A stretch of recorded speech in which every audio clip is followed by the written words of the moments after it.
Después, el tintineo patético de la campanilla de la tienda anuncia la primera visita, el primer cliente del día, el primero de los clientes habituales, las madres de mirada cansada con hijos perdidos, que vienen solo para cruzar una palabra rápida con Mari, para agradecerle, para dejar ofrendas nerviosamente sobre su escritorio, para sonreír con sus muecas torpes e incómodas.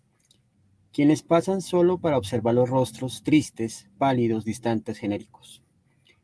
¿Qué tal, Janet? Dice Tyron. Hola, Tyron.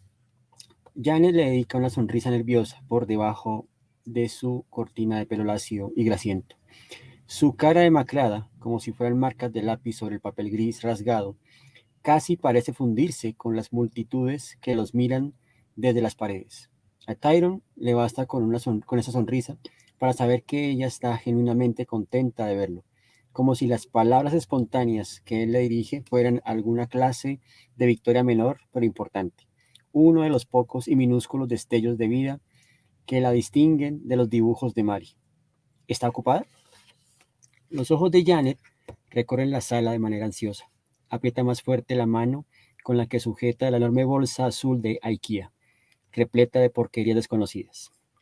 Tyron mira en dirección a Mary. Está sentada allí, como siempre, al fondo de la tienda, con esos ojos adolescentes que lo observan por sobre la masa calidoscópica de basura que cubre el escritorio. Latas llenas de bolígrafos, crayones, pinceles y tizas, juguetes rotos, baratijas sin ningún valor y fragmentos coloridos de residuos históricos que amenazan con devorar su cuerpo, todavía un poco aniñado. Regalo de los creyentes. Ella le devuelve la sonrisa por encima de todo eso, a través de los lentes salpicados de pintura, y baja otra vez la vista hacia el escritorio. Él, desde donde está, no puede ver en qué trabaja. El papel queda protegido de las miradas por los muros de un castillo de desechos invaluables. Y a decir verdad, no le importa. Sabe exactamente qué es, lo mismo que dibuja siempre. Sabe que es el rostro de otra persona muerta. Saludos, queridos y queridas ficcionautas que ya se van conectando a nuestra sesión de hoy. Bienvenidos, bienvenidas. Bueno, un día muy particular, un día poco habitual, donde hubo manifestaciones, hubo cosas extrañas, pero de una forma u otra coinciden con nuestro tema de hoy, ¿no?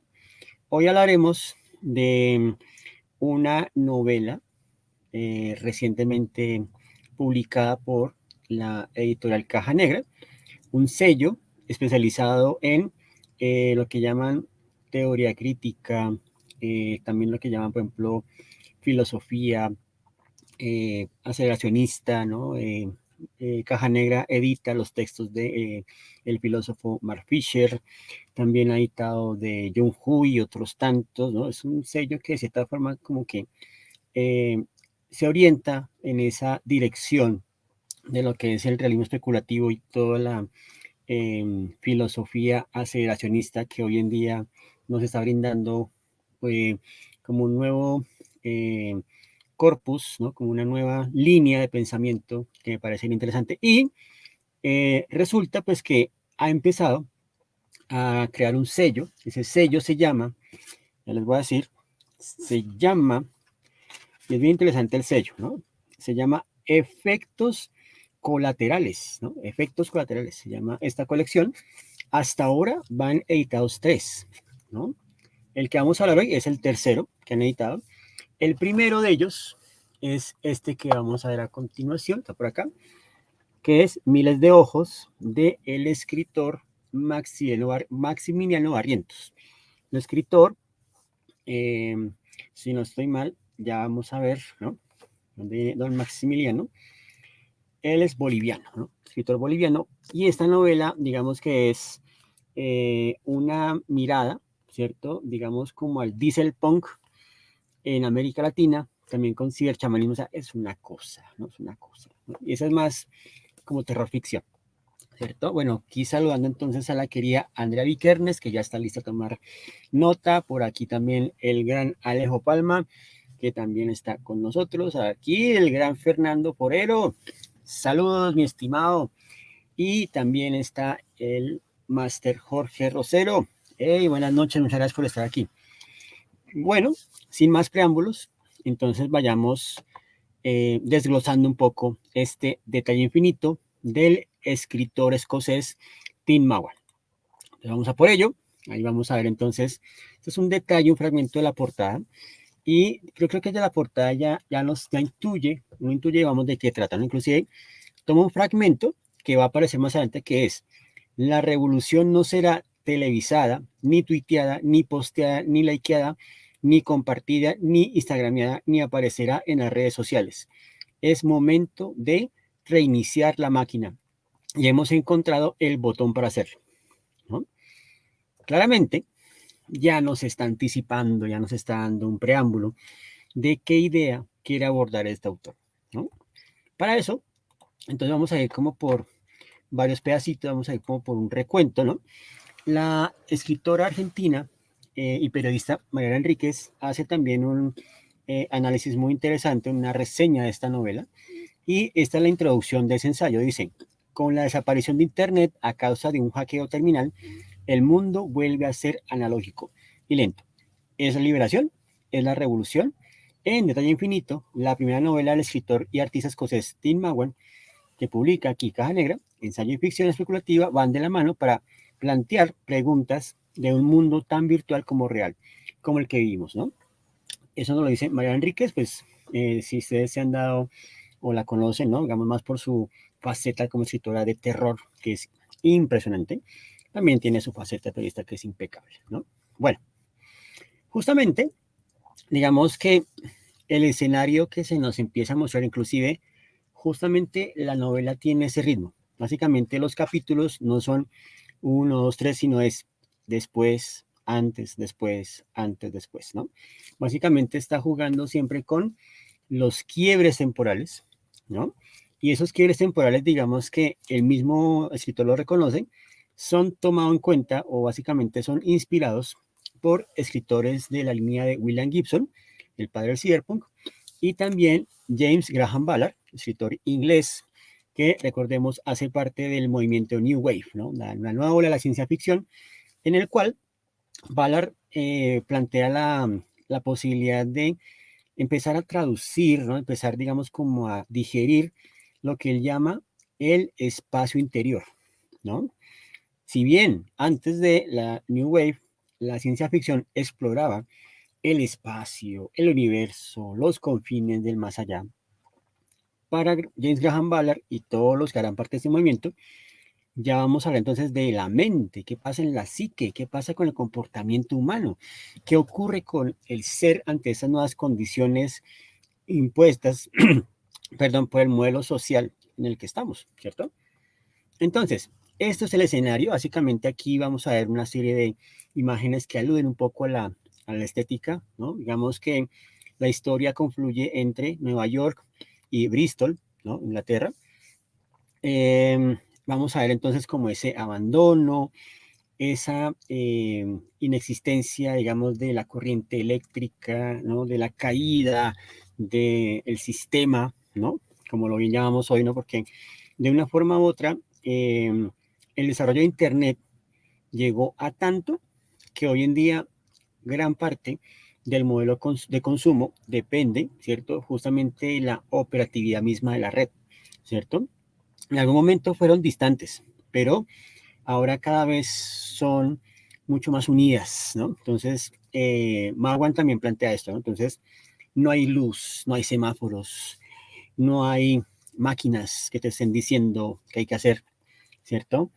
Hay un dejo, un abandono, y eso obliga, digamos, a estas personas, después del colapso, después de este apagón, después de este hackeo, ¿cierto? A volver a recuperar, digamos, como esas conductas, esos hábitos que tenían antes de la llegada, ¿cierto? Del Internet, ¿sí?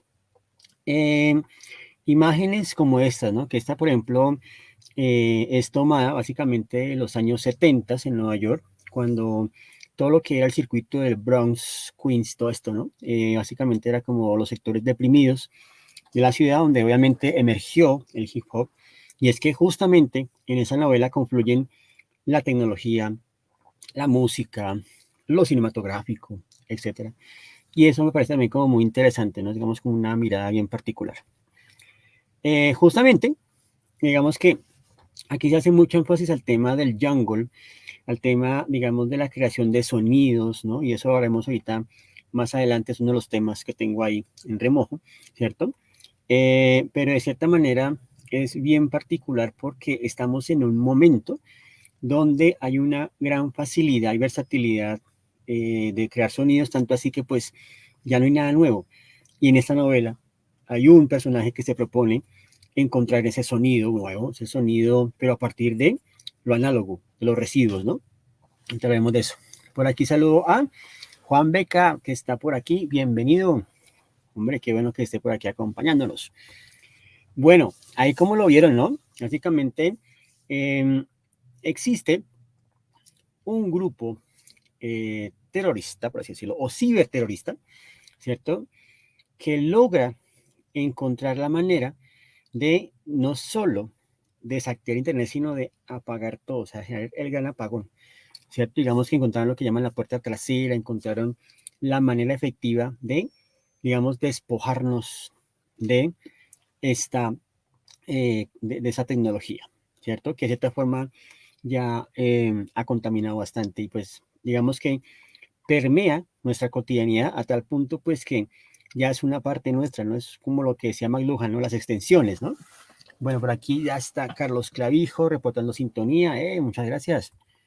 Bueno, hablemos un poco de Tim Mawen, ¿no? Que es un autor, digamos, hasta este momento desconocido, pero él nace en Escocia en 1973. Es escritor y periodista, digamos que le interesa mucho utilizar ese mecanismo de la ficción, ¿cierto? Y la no ficción, donde aborda temáticas relacionadas con las ciudades, las clases sociales, la tecnología, la cultura, el futuro, ¿cierto? Colabora normalmente con la BBC, con New Scientist, el MIT Technology Review y Vice, y a veces también con y con Motor War, ¿no? La novela que estamos hablando hoy pues fue seleccionada, imagínense ustedes, por el periódico The Guardian, una de las instituciones de prensa de Inglaterra, como un libro de ciencia ficción y fantasía del año, ¿no? Digamos del 2021, si mal no estoy, o el 22. Y también fue nominado al premio Locus, ¿no? Por a mejor primera novela. El premio Locus es como el equivalente al premio Hugo en Estados Unidos, ¿no? Entonces, ya premiado este señor, ¿no? Participó como guionista en un programa de Netflix que se llama The Future of, ¿no? Y además trabaja también con varios artistas y directores en obras que se han exhibido, por ejemplo, en el Museo BIA, la Facultad de Arquitectura de Colombia, el Bienal de Viena y en Canal 4. Actualmente vive en Canadá, ¿no? Entonces, Canadá es un terreno bien interesante, ¿no? Porque piensa que coincide con William Gibson, que también se radicó en Canadá. Bueno, ahí está entonces la portada que publica Caja Negra y la portada que se publicó en inglés, ¿no? Ahí ven pues como las diferencias, las proximidades, ¿no? Pero bueno, esos son ya, digamos, como dilemas propios de el contexto editorial, ¿no? Las decisiones finales sobre la curaduría de la publicación y demás, ¿no? Bueno, si se dieron cuenta, pues digamos que aquí estamos abordando una categoría muy particular que se denomina realismo especulativo, ¿cierto? Y este realismo especulativo es una corriente filosófica que empieza como a tomar rumbo a partir de 2007, ¿no? Por aquí tenemos a Pedro Felipe Moreno. Muy buenas noches, bienvenido. En 2007 se hace una conferencia y asisten básicamente Ray Brassier, Ian Hamilton Grant, Graham Harman y Quentin Melasiu, y ellos cuatro, digamos como que en algún momento de la charla hablaron de esto, realismo especulativo. ¿Qué significa esto? Es una corriente comprometida con la existencia de una realidad independiente del ser humano, ¿cierto? Que puede conocerse a través de un medio especial, ¿cierto? Las principales decisiones dentro de la corriente han versado precisamente sobre la definición de ese medio a través del cual conocemos la realidad. Por ejemplo, según Melasiu, son las matemáticas, según Harman, las artes, según Brassier, las ciencias, y así pues El realismo especulativo ha roto con el giro lingüístico de la filosofía del siglo XX, que creía que la única forma de conocer la realidad consistía en analizar el lenguaje humano, ¿cierto? Inclusive Graham Harman tiene un bellísimo ensayo que se llama Realismo Raro, ¿no? Y justamente es un ensayo dedicado a Lovecraft, ¿no? Entonces, Lovecraft, cómo puede abordar el tema filosófico. Entonces, eso es realismo especulativo. O sea, esos autores despertaron, ¿cierto? Digamos, pues a raíz de lo que estaba pasando en los 90, ¿no? En el 96 por allá con Mark Fisher y Nick Land y toda esta gente que empezó a conectar ideas de Terminator, Aliens, Octavia Butler, Xenogénesis, el rave, ¿no? La música electrónica.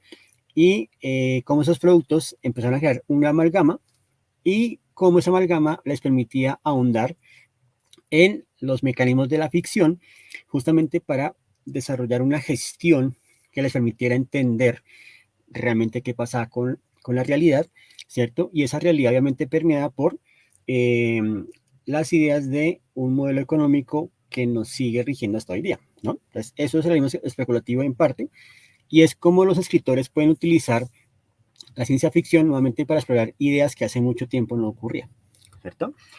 Primer elemento que tiene esta novela, justamente Internet, ¿no? Internet empieza gracias, pues, o digamos, debido a, ¿cierto? Eh, una cuestión, ¿cierto? Y es cuando Rusia les aventaja a los estadounidenses, pues, en el tema de la carrera espacial y lanzan el famoso Sputnik, ¿no? Entonces, el Sputnik, ese satélite que va a girar por la Tierra, pone a los estadounidenses, obviamente, con los nervios de punta y deciden crear, ¿cierto? Nada más digamos que la Agencia de Proyectos de Investigación Avanzados de Defensa, o mejor conocida como DARPA, ¿no? La DARPA se establece en 1958 y es ahí donde van a desarrollar todo un modelo de investigación de lo que va a ser, ¿no? ARPANET, ¿no? La primera red de defensa.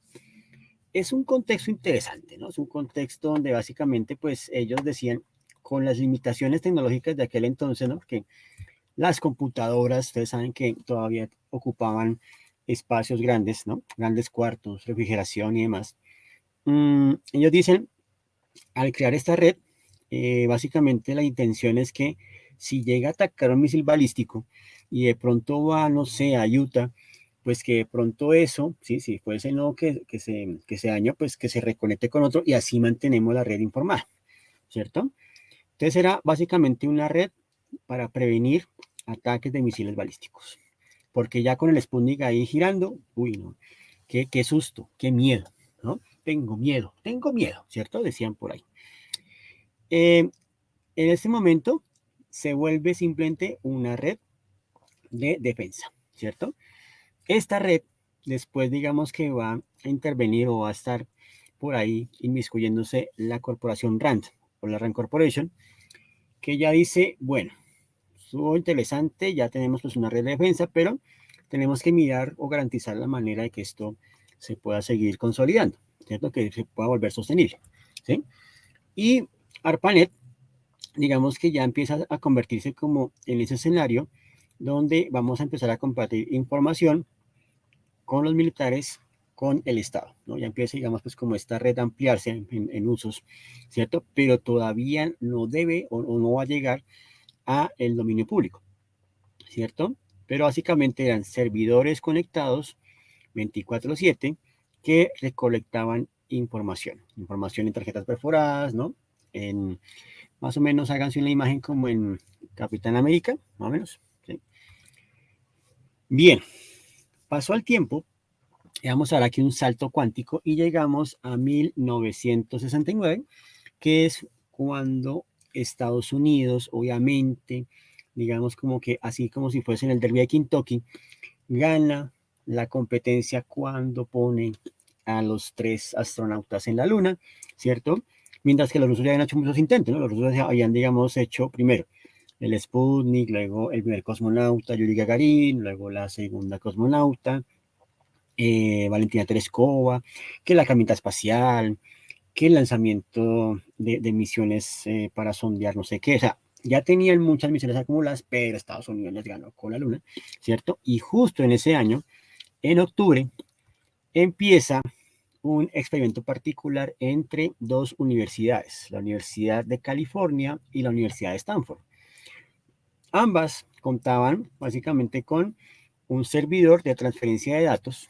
Se habían hecho las ecuaciones respectivas, toda la mecánica, matemática del asunto, y decidieron hacer una transmisión, ¿no? Básicamente vamos a transmitir una palabra para ver qué tan efectivo es el paquete de datos.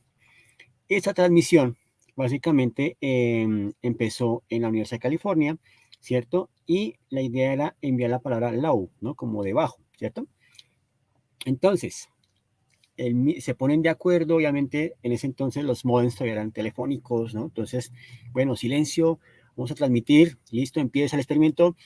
Vamos entonces en la UCLA mandan el mensaje, vamos a enviar la L. A Stanford le llega la L, perfecto. Mandan la O. Y cuando la O llega a Stanford, ¡pum! Cae el sistema. Entonces, esta palabra, estas dos letras, ¿no? Quedaron como el inicio de la transmisión de información por Internet y de ahí el nombre de un documental que hizo ese señor Werner Herzog que se llama Lo and Behold. Estaba en Netflix una buena temporada, ya no está ahí, depende, pues debe estar en algún lugar, debe estar, ¿no? Y Lo and Behold empezaba por eso, por este acontecimiento que era la palabra lo, ¿cierto? Ahora, lo, por ejemplo, conecta también con Loa, ¿cierto? Que los Loa, recordemos, son estas deidades, ¿no? Propias de las creencias de Haití, las creencias, digamos, relacionadas pues con todo el tema de la magia vudú, ¿cierto? Y uno de los Loa básicamente se llama Legba, ¿no? Legba es, digamos, el Loa de la comunicación, también está el Barón Samedi y otros más, ¿no? O sea, es una mitología, una cosmovisión que de una forma u otra también la pueden encontrar en la novela Conde Cero y William Gibson. Ahí se habla mucho de los Loas, ¿no? Pero bueno, esto es una conexión ahí bastante extraña, ¿no? Tienen una placa donde dicen, bueno, en 1969 a las 10:30 de la noche, el 29 de octubre, se hizo la primera transmisión del ARPANET desde la UCLA, no sé qué, ¿no? Entonces, esto fue un momento histórico. Ahí es cuando empieza Internet. Y en la época, 1969, yo creo que algunos de los que estamos aquí presentes, tal vez conocimos el Internet hasta 1996 o 97, ¿cierto? Antes de eso, pues, era algo muy lejano, muy distante, ¿cierto?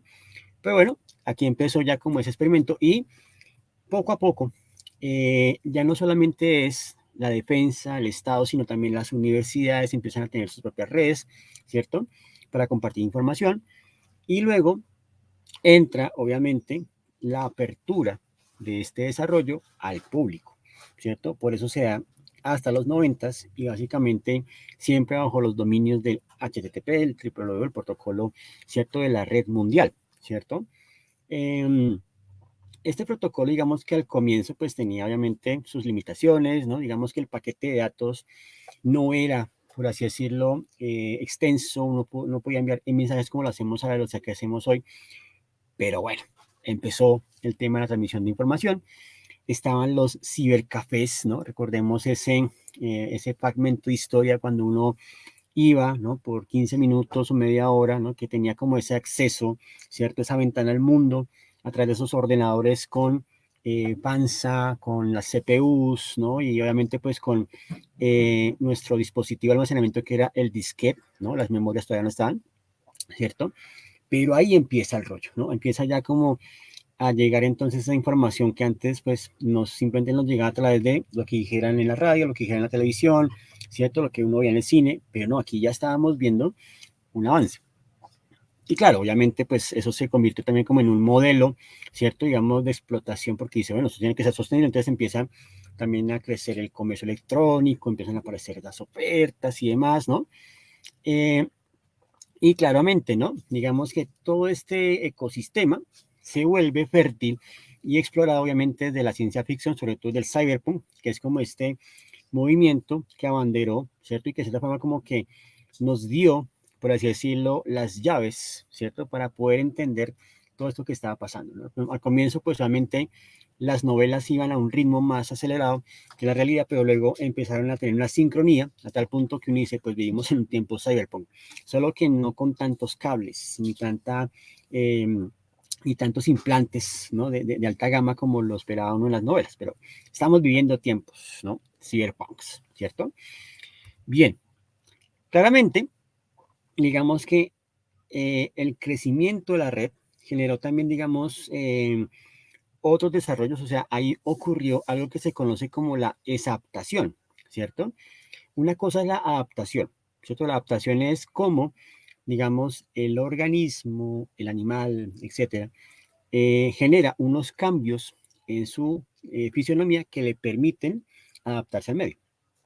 La exaptación es cuando ese elemento que yo desarrollé, ¿cierto? Ese elemento que yo desarrollé, de pronto también encuentro que sirve para otra cosa. Tiene otra función adicional que yo no sabía hasta que lo hice, ¿cierto? Es como, por ejemplo, cuando uno coge el cuchillo y lo convierte en destornillador, ¿cierto? Eso es una exaptación, o sea, el cuchillo no nació para ser, no nació para ser destornillador, sino que nació básicamente para cortar cosas, pero yo lo convierto en destornillador. Eso es una exaptación. Entonces, claro, Internet al compartir información dice, oiga, eso está chévere porque también podemos ampliar a esto a otros escenarios de, digamos, de interacción social. Entonces aparecen las redes sociales, aparecen las páginas, los portales de información, etcétera. Y esto, digamos que cada vez más empieza, ¿cierto? Como a aglutinar más servicios, ¿no? Más servicios. Y eso es lo que propone aquí el autor. O sea, el autor propone que Internet ha llegado a ese punto, a tal, digamos, a tal grado que las ciudades ahora son ciudades inteligentes y se regulan o se acceden a través de apps, ¿no? Ahí está. Bueno, esta señora, no sé si la habían escuchado antes, ¿no? Shoshana Zuboff, esta periodista, esta investigadora, digamos que ha dedicado gran parte de su vida justamente a examinar todo este desarrollo y en este libro, La era del capitalismo y la vigilancia, nos habla justamente de cómo Google está formulando un nuevo modelo económico que hasta el sol de hoy no se ha podido comprender del todo. Y ahí tiene una frase, ¿no? Digamos, si el producto es gratis, el producto eres tú, ¿no? Básicamente, acuérdense, por ejemplo, cuando uno en Facebook hace este jueguito de, ay, aquí nadie, con quién pareja te toca. Y uno comparte los datos, ¿cierto? Automáticamente compartes el resultado del juego, pero tus datos ya quedan ahí.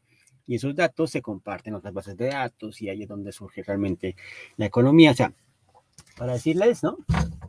Va a ser un close-up, ¿no? De lo que investiga esta señora.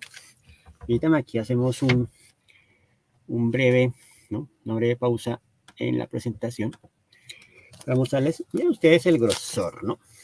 El grosor de esta investigación de esta mujer, ¿no? Entonces, incluso, veamos si podemos ver un pedacito por acá, un detallito, ¿cierto? Del mismo modo que el capitalismo industrial tendía a la continua intensificación de los medios de producción, los capitalistas de la vigilancia y sus actores de mercado están ahora atrapados en una dinámica de intensificación continua de los medios de modificación de la conducta y de creciente fortalecimiento del poder instrumentario. Bueno, eso lo dice la señora, ¿no? Bueno, por acá saludamos a Hernán Díaz. Hey, Hernán, bienvenido. Abrazo por acá. Pero Felipe dice, interconexión fresco que papá. Elon Musk, eso está en eso. Muy bueno, sí, Elon, no lo habíamos tenido en cuenta en esta presentación.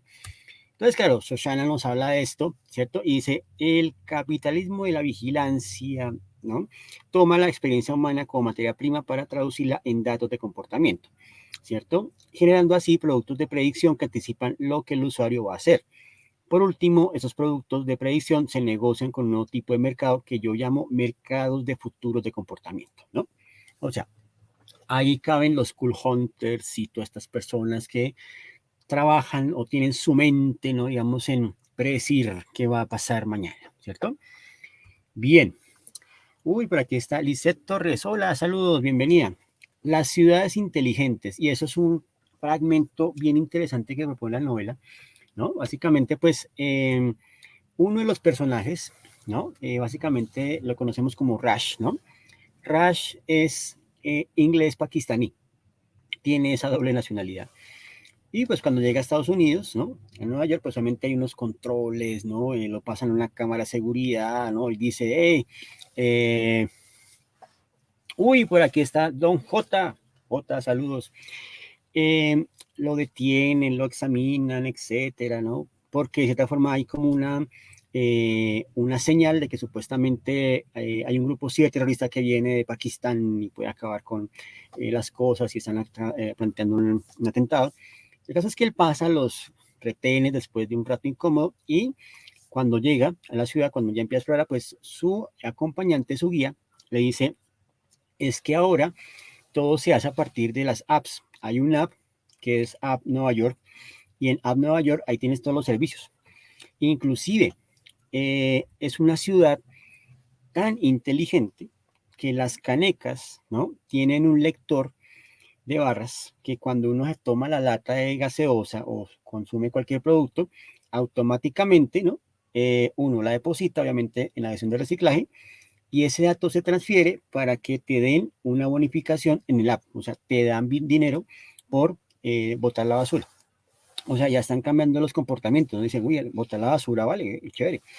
Obviamente eso afecta a los recicladores, ¿no? Y hay unas escenas con recicladores bien interesantes donde un reciclador ha trabajado ya mucho tiempo, tiene un jurgo de latas por meter en el reciclaje y resulta que la máquina no las lee.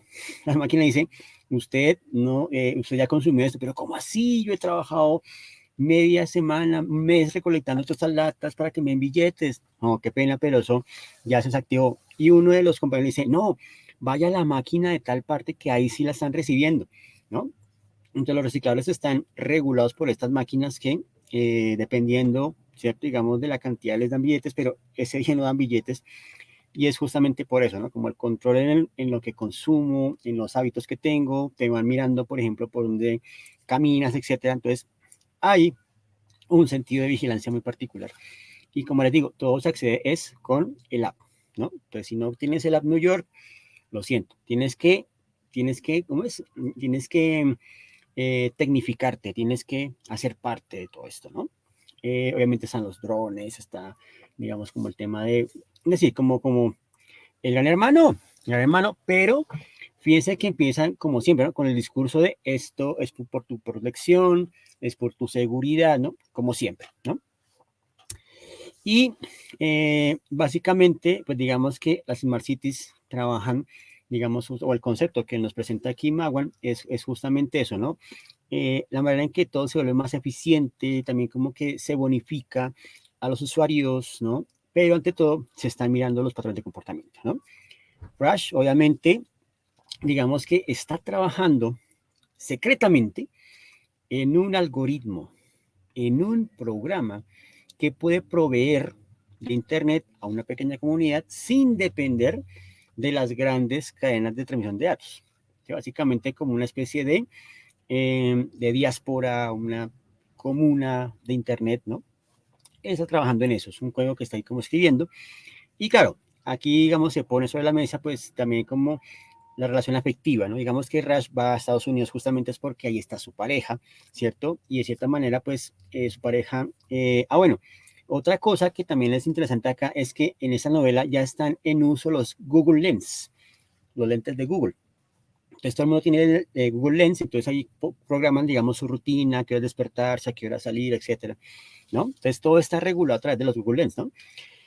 Don J nos dice, no doy mi célula cuando voy a los de uno, a los de uno. Doy descuento por compra en efectivo. Anarquía, exacto. Ahí está, don J. Cuando uno va a su tienda, que lo atiende muy amablemente, no es un algoritmo, es una persona real, te da descuentos, te trata bien y te ofrece lo que te gusta. O sea, ¿dónde has visto eso? Eso no existe en ninguna ciudad inteligente. Bueno, ahí vamos viendo entonces como estos avances, ¿no? Que se van desarrollando, ¿no? Y es bien interesante sobre todo el tema de esa revisión de las conductas y patrones de comportamiento, ¿no?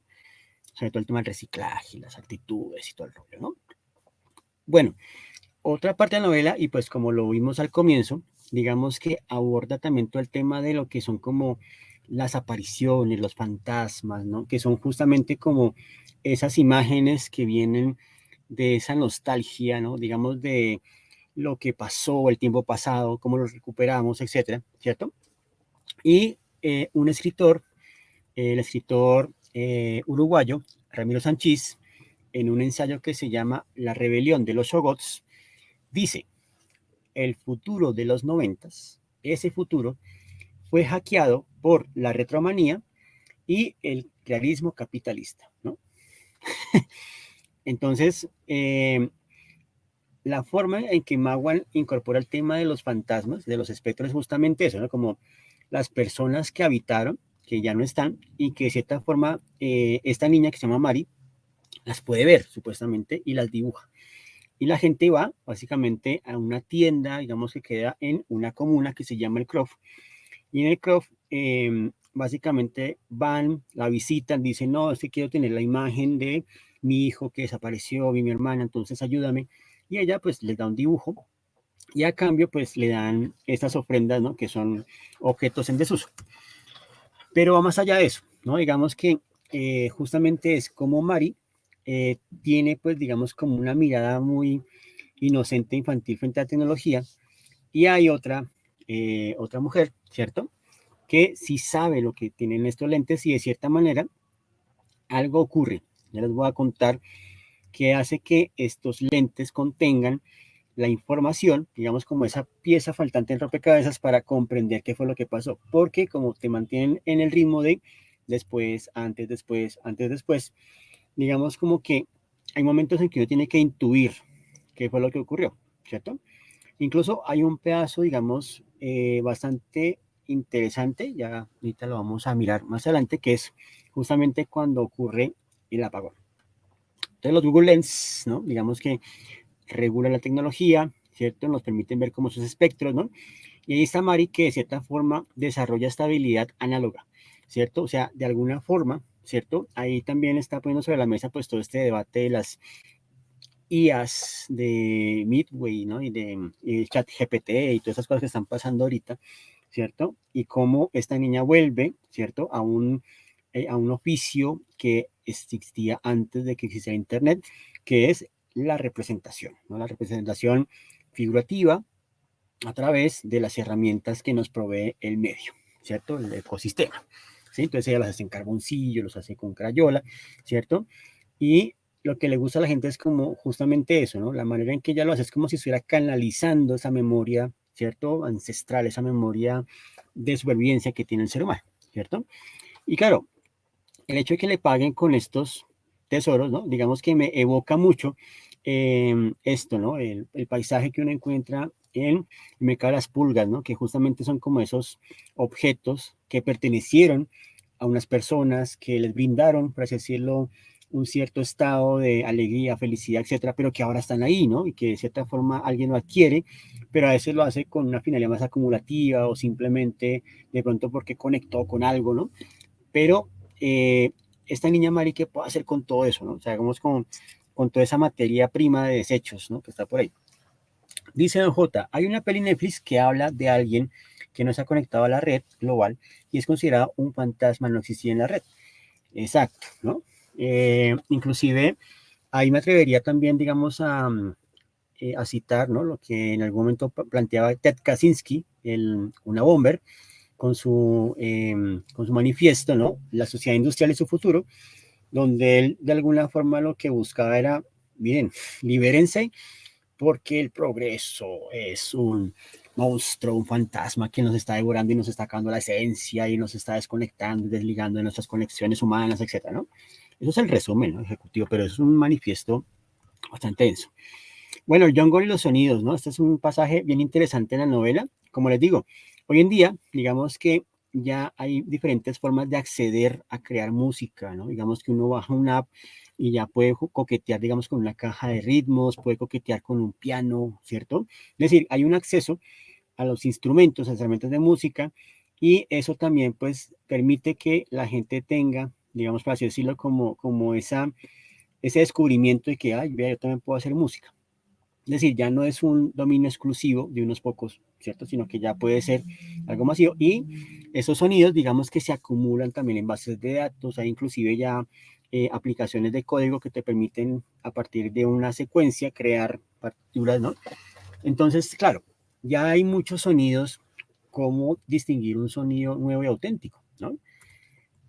Y claro, pues está obviamente ahí el algoritmo, por supuesto, y vamos a leer justamente una partecita que me parece muy interesante, que dice así: se saca los auriculares, los cuelga en el clavo que sobresale del marco de madera de alambre tejido y recorre con la mirada la tienda de discos. Es extraña la sensación que se tiene al entrar allí. Es como entrar en una prisión, como meterse en una jaula. El espacio de la tienda, propiamente dicho, es diminuto y compacto, pero está vacío. No hay nada. Con solo cruzar la puerta de entrada, uno ya queda dentro de la jaula, en una jaula vacía de alambre tejido, eventualmente acompañado por algún otro cliente ocasional, sin otra cosa que hacer más que mirar los tesoros que están fuera de la prisión, cubriendo las paredes, del otro lado de la reja. Los equipos muertos y olvidados que ocupan los estantes, las viejas máquinas musicales adornadas con perillas y faders con sus placas frontales alguna vez relucientes y ahora tapadas de rayones y marcas de dedos. Y por supuesto los discos, paredes enteras de vinilos cuidadosamente catalogados y archivados. En algún momento, cuando Tyrone era todavía un niño, los discos solían estar exhibidos acomodados en bastidores con la portada mirando hacia uno, como para que los pudieras ir pasando con la punta de los dedos y revisar rápidamente cada una de las secciones para ver si había llegado algo nuevo o para horrorizarte al descubrir que lo habías ido a buscar ya no estaba. Algo que habías anhelado durante meses y para lo que habías ahorrado, vendiendo tus cupones de racionamiento y cualquier otra cosa que encontraras para conseguir unos pocos centavos que escondías hasta que tenías lo suficiente para, quizás, posiblemente, entrar ahí un día con la cabeza en alto y el bolsillo lleno de monedas que puedas cambiar por música, ¿no? Muy bien. Eso, sí, vea, aquí está, pero dice, ahora somos los mini hermanitos de la virtualidad.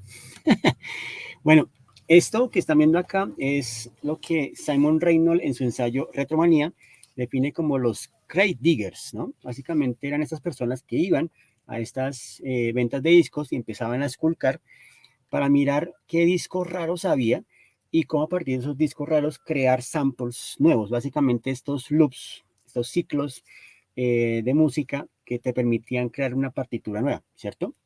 Recordemos que el hip hop surge básicamente por tomar la música disco y encontrar lo que ellos llamaban el get down, ¿cierto? Básicamente ese momento, ese quiebre, esa partitura o ese fragmento musical que permitía, digamos, activar, ¿no? Justamente como el flow, ¿cierto? Y bueno, ahí están los Crate Diggers, ¿no? Ahí está, por ejemplo, el Grandmaster Flash, que es uno de los primeros DJs, ¿no? En la escena, ¿cierto? Que empezaron a mezclar música en vivo y que tenían mucho que ver con el disco. Recordemos que todo esto empieza también es por los clubs, ¿no? Porque los clubs de disco eran muy exclusivos y pues obviamente para el gueto, para el Bronx y toda esta región, toda esta parte deprimida, pues ellos tenían que crear su propio club, ¿no? Entonces hacían sus reuniones y esto creó toda una nueva cultura. De ahí después va a venir el jungle, ¿no? Bueno, llega el momento del sabotaje, ¿no? Y el sabotaje entonces nos lleva ya como al tema de Bristol y ahí es cuando aparece en escena un colectivo, ¿no? Un colectivo que se hacen llamar a sí mismos, ojo al nombre, Drone Gods, ¿no? Ese es, digamos, como el grupo, ¿cierto? Digamos como el grupo insurgente que activa todo esto, ¿no?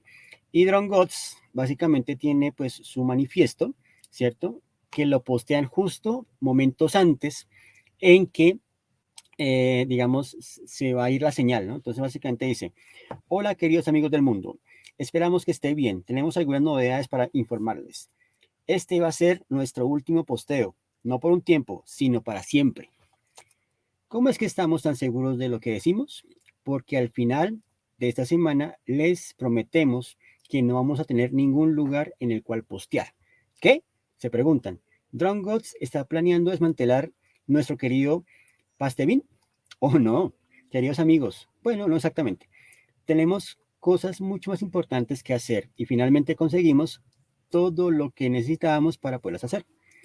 Pero primero, aclaremos algunos puntos. Nosotros no odiamos Internet. ¿No lo mencionamos antes? Bueno, es así. Ahora odiamos Internet. Antes nos encantaba. Crecimos amando Internet. Para nosotros estuvo siempre ahí, nunca fue algo nuevo. Pero sí, amigos, vaya que sí fue siempre algo emocionante. Nos hacía tan felices, nos divertíamos tanto usando Internet. Era nuestra plaza, nuestro hogar, nuestra escuela. Era un lugar en el que podíamos hacer amigos, un montón de amigos encantadores como ustedes. Era un lugar en el que nos podíamos portar mal, en el que nos podíamos portar bien. Un lugar en el que podíamos reír y llorar, en el que nos podíamos enamorar. Un lugar en el que no podíamos reunir con un objetivo en común, en el que nos podíamos perder y estar solos. Pero sobre todo era un lugar en el que pensábamos que podíamos cambiar el mundo, en el que sí podíamos empezar una revolución, ¿no? Sí, es así. Somos tan jóvenes que no recordamos una época en la que no había internet. Pero aún así somos lo bastante grandes como para recordar estar emocionados porque podíamos usar internet para empezar una revolución. Pero en eso estábamos muy equivocados, amigos, tan equivocados. Y así sigue el manifiesto, ¿no? Entonces es una declaración bien interesante porque ahí es cuando uno se da cuenta de cómo llegó todo esto, ¿no? Cómo llegó el desmantelamiento, cómo de cierta forma pues toda la maquinaria que depende, digamos, es decir, el marketing, el branding, las marcas, el consumo, el comercio, nuestra vida, ¿no? Empieza a colapsar cuando mandan, digamos, ya como que ponen el punto final, ¿cierto? En este post, en este manifiesto, ¿cierto? Y ¡pa! ¿No? Llega el apagón, ¿cierto? El apagón, amigos, ¿sí? Bien, entonces, de una forma u otra, pues digamos que no quiero adelantar más detalles, ¿no? Porque de cierta forma, la idea es, ¿no? Que en algún momento si la pueden conseguir, la puedan degustar, pero digamos, tiene aspectos que me parecieron bien relevantes, ¿no? Digamos que por aquí podríamos mirar otro fragmento de la historia, ¿cierto? Mira por acá. Dice por acá, ¿no? El sentimiento de que una estructura, un modo de vida, algo que nadie podía realmente imaginar que cambiaría, se había derrumbado. El fin de la vigilancia y el rastreo permanentes. El fin de estar sometido a todo esto. El fin del capital. El fin de la seguridad. El fin de la certeza. El fin de la tranquilidad. El fin de sentirse a salvo. El fin de estar conectado. El fin de amistades. Está todo ahí, en esa multitud, pintando en sus caras que habían sido privadas durante días de descanso y luz y comunicación, el miedo, la incertidumbre, el entusiasmo, la excitación, el alivio, ¿no? Bueno, acá nos dice Don J, la máquina no se alimenta de corriente, se alimenta de ti. ¡Muerte a la máquina! Sí, sí, sí, J, esos son palabras avasallantes que nos plantea Tim Mawan. Incluso hay una entrevista bien interesante donde justamente le plantean, ¿no? Y básicamente él dice, ¿no? Creo que la dualidad entre distopía y utopía es falsa, ¿no? Eso nos dice el escritor en una entrevista que se publicó en Telam Digital, ¿cierto? Y vamos a ver dónde dice por acá, ¿no? Dice por acá, ¿no? La pregunta del entrevistador. La contratapa del libro dice que Detalle Infinito es un libro sobre las utopías fallidas. ¿Qué herramientas tiene la literatura y qué aportes hace para poder pensar una distopía como el posible fin de Internet? Me siento bastante incómodo con el término distopía. Diría que esa dualidad entre distopía y utopía es falsa. También es un rasgo de Occidente. Creo considerar que las cosas en términos duales de bueno y malo, durante un tiempo, digamos que estuve haciendo algunas cosas, trabajando en China, viendo sus condiciones de trabajo, el clima de producción. Era un trabajo como periodista, pero muchas de las cosas que vi fueron material para mi ficción. Y en Estados Unidos todo es una distopía, incluso la vida real de otras personas en otros países. Cuando uno anda por el mundo, cuestiones que pueden parecer distópicas en Occidente quizás no lo son. Es la realidad. Por otro lado, no niego las distopías y creo que muchas veces es útil llamarlas así. Si está bien hecha, con la funcionalidad de contar que hay cosas que deberían preocuparnos, entonces sí. Que llame la atención, este libro trata de hacer eso. Sí, pero no tiene respuestas. Por el contrario, se hace preguntas. Supongo que es el hecho de que el libro es organizado en antes del colapso y después del colapso, que hace que el después sea liberador y el antes sea opresor, ¿no? Esa es la mirada que tiene Tim Mawan en la entrevista, que parece bien interesante y bien bonita, ¿cierto? Entonces, pues básicamente era como el apartado, la pequeña reseña sobre esta novela que me ha dejado, pues, digamos, un buen sabor de boca. Me parece que explora ese término que era conocido como literatura de ideas, básicamente donde los autores exponían una temática que fácilmente se puede debatir y convertir en objeto de investigación. Y recordemos, por ejemplo, a H.G. Wells, ¿no? Este escritor que de cierta forma siempre cuestionaba la idea de progreso, o Arthur C. Clarke, ¿no? Este científico que nos brindó esos desarrollos del satélite y los láser y esas cosas, ¿no? Y pues cómo después eso lo va a poner también en cuestionamiento en sus obras, ¿no? 2001 al espacio, El fin de la infancia, etcétera. Entonces, Tim Mawan como que recupera un poco esa tradición de la literatura de ideas y nos expone una premisa bien interesante que vale la pena que ustedes le echen la gaba, ¿no? Muy bien. Entonces, próxima sesión, próxima charla con Fixi, ¿no? Vamos a tener pues una obra que hace rato quería mostrar, conversar con ustedes, ¿no? Y vamos a hablar entonces de esta historia escrita por Jonathan Hickman, que se llama Este el Oeste, ¿no? Una saga épica, ¿no? Que juega básicamente con el concepto del apocalipsis, ¿no? El concepto de la llegada al fin del mundo, el nacimiento de otro nuevo, ¿no? El tema de los poderes, etcétera, ¿no? Las tensiones políticas, ¿no? Y hablaremos, pues, obviamente, de este escritor que es muy obsesivo con las ideas del world building o el construir mundos, ¿no? Entonces hablaremos un poco de él.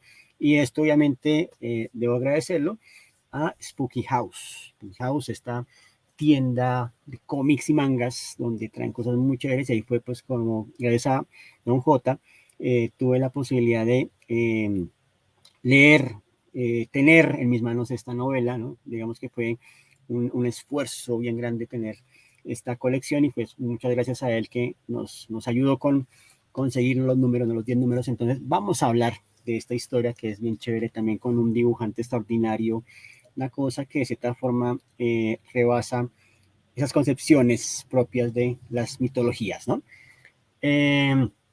Uy, por ahí Don J dice que tenemos que hablar de Injection. Claro que sí, hay que hablar de Injection, pero por lo pronto entonces hablaremos de Este el Oeste.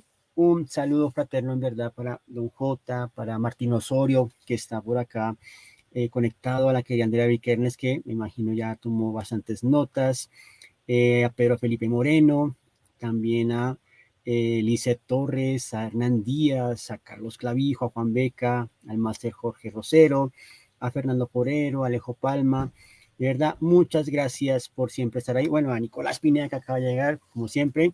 De verdad, muchísimas gracias por hacer este espacio posible y nos veremos entonces dentro de 15 días, el 8 de marzo, para hablar de Este el Oeste. Por lo pronto, que descansen, que tengan feliz noche y nos encontraremos entonces en 2 semanas. Larga de prosperidad para todos. Feliz resto de miércoles, feliz resto de semana y nos encontraremos entonces. Fuerte abrazo a todos. Chao.